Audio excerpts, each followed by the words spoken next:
asking. I'm sorry. I'm jumping the gun here. My apologies. Hold on. Next question comes from Sam Chat, actually. Sam Chat is asking, what are your thoughts on the new castle of Magical Dreams at Hong Kong Disneyland? And how would you feel if it ever tried to do this at Disneyland in California? So what are your thoughts, Dre? What are your thoughts on this is the first time Disney has ever kind of like reinvented an existing castle. What are your feelings on that Hong Kong reimagining? Look, I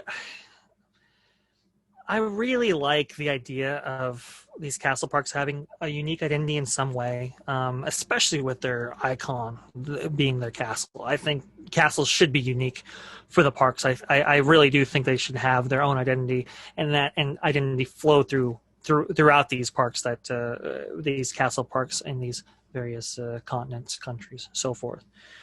I'm happy that I'm ecstatic actually that they got something unique to them. It was always like it was a cookie cutter of Disneyland, but I don't know. It always felt a little sterile. Always felt like yes, it was a copy, and it should feel as magical as maybe somebody going to Florida as Tokyo, right? Because it's both Cinderella castles. It didn't really feel that way though. It almost felt like not a Chinese knockoff, but maybe a Disney knockoff. It was like, this really should be its own thing. So I was ecstatic that they were actually getting a custom castle. From what I understand, a lot of that was because of projection mapping. They wanted a much larger service to actually work with, something in the vein of maybe not Cinderella Castle, but maybe Disneyland Paris. So they really wanted a much bigger canvas to actually work with when it came to that. Also, too, it was one of those things, if we can give this a unique identity,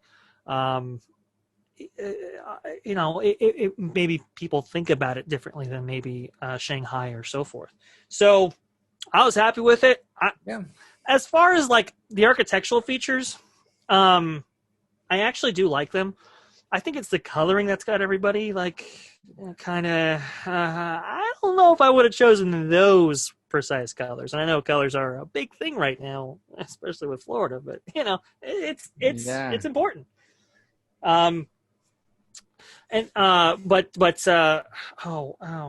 blanking on this name and I can't believe this. John Hench, sorry. Yes. I really do apologize. No problem. He wrote the book on color. I mean, literally. and his work with color is legendary. It's extraordinary, but the kind of emotional quality it has is extremely powerful. And you don't get that 100% right. It just doesn't feel right. And I think that's what's going on right now with Hong Kong. I think that's where a lot of the angst is coming from. It's just the coloring, really. Yeah. No, I completely agree. The castle itself, the architecture itself, the way they took the existing castle and added to it and made it larger, and it looks great. I love the actual architecture, the structure itself. But like you touched upon, and I think you hit the nail on the head, Dre, when you said it's the coloring. Because, and I'm going to put a picture up right now of this castle, but when you look at this castle, the old castle maintains those bright blue rooftops. Yeah. So when you look at the castle, the first thing you see is the old castle and then this new thing behind it. Yeah.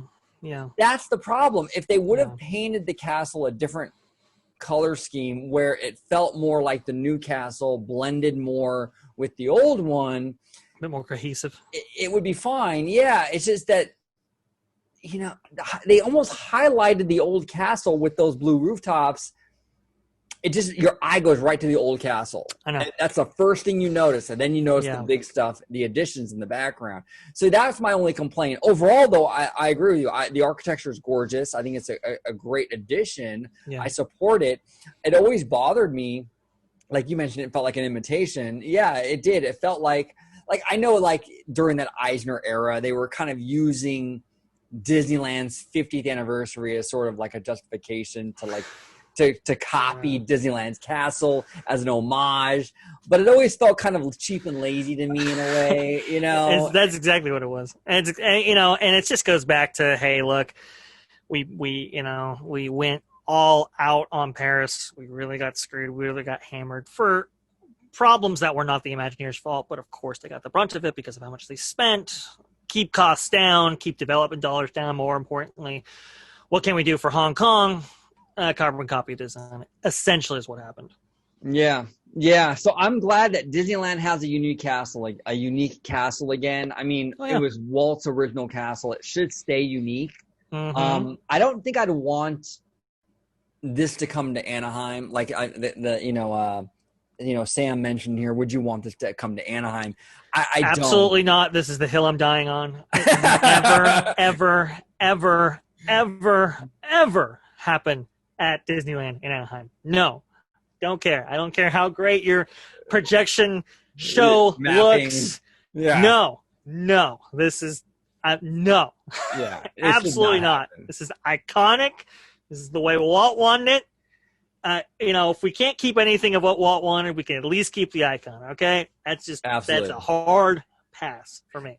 I agree with you. I think the park is malleable in terms of like it can change, evolve. That's absolutely what Walt wanted. But the castle's unique in that it, like you said, it's the icon. It's the heart, literally the heart of the entire park. To change that it would just feel wrong. I mean, you can upgrade it, you can plus it, you can add new tile, you can new paint job, whatever. That's fine. But to change the actual physical building would just feel wrong, And it felt wrong even to copy it, to be honest. When Hong Kong opened and they copied it, it felt dirty to me. Even that was like, oh man, what are they doing? And so I'm glad that Hong Kong has a different castle now. Well, and you say it's fine just to maybe paint the castle. There was criticism and pushback directed at Kim Irvine over the castle repaint that we just got. I mean, that's how it's like. Well, wait a minute, hey, you don't want to change the character of this thing, all that kind of stuff. Even though the architectural style was virtually identical of what we had before. But just the paint, it was like, hey, well, wait a minute, and we're experiencing that yet again in Florida, ironically. But architectural features, it's like you can't do it. Screw around with this thing that much. Now they have added a lot of ornate elements, architectural elements. It is, as far as compared to 1955, it has changed quite dramatically. Just with the additions that they have now. Go any further though, that's going to create a lot of uproar. So I'm actually glad that Hong Kong got this work done, especially pre-COVID. Probably not going to happen after, but to get it before this whole thing, I think it's great. If you want to repaint it later, you can. But that's the great thing. You've already built this whole thing up. If you want to change the color, you could. But Disneyland at California, no, hard pass. Got it. Yeah, I agree with you. Now, what would you think? This is kind of a curveball, and this is a little bit of a plot twist, a little bit of a weird situation. But what would you think if Disney dug up some of the old concept art leading up to the final product of Disneyland's castle? Some of the concept art that was being thrown around, while Walt Disney was alive, and they used that concept art to change the castle. It's still technically Walt's, but it's not the one that he finalized. How would you feel about that? Still be iffy to you? I've heard the Imagineers bringing out these arguments before for a lot of this other stuff. It's like, well, wait a minute, but this was a concept that that came up in Walt's era. It's like, but it's a concept he rejected, maybe for a reason. That's true. Yeah, I get it. I understand. And you can't go those routes. And I'll definitely hate out. But in the end, this is what Walt wanted. Now, again, as far as that philosophy goes, I don't want to apply that to everything. Right. Obviously. But when it comes to the castle, this crowning achievement that he had during his lifetime, in his life, no, I don't think that specific thing should be touched. And I'm perfectly okay with okay. I know I've pushed back on a lot of different things that have come up, over the time. And look, I'm slowly getting into those gears here, but when it comes to the castle, man, I mean, that's sacred ground. Yeah. I think everybody knows it's sacred ground, and you just don't touch it. No. I agree. You don't touch it. It's a unique aspect of Disneyland in that it's one of those few untouchable things where it's the icon.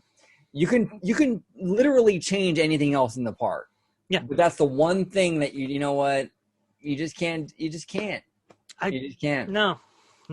I no, until I hear a better argument for it, and I don't even think there is one, to be quite honest with you. Yeah. No, my position is firm. Yeah. No, I agree with you, brother. I agree with you. Absolutely. Thank you, Sam. We appreciate the question. That was a great question. And the next question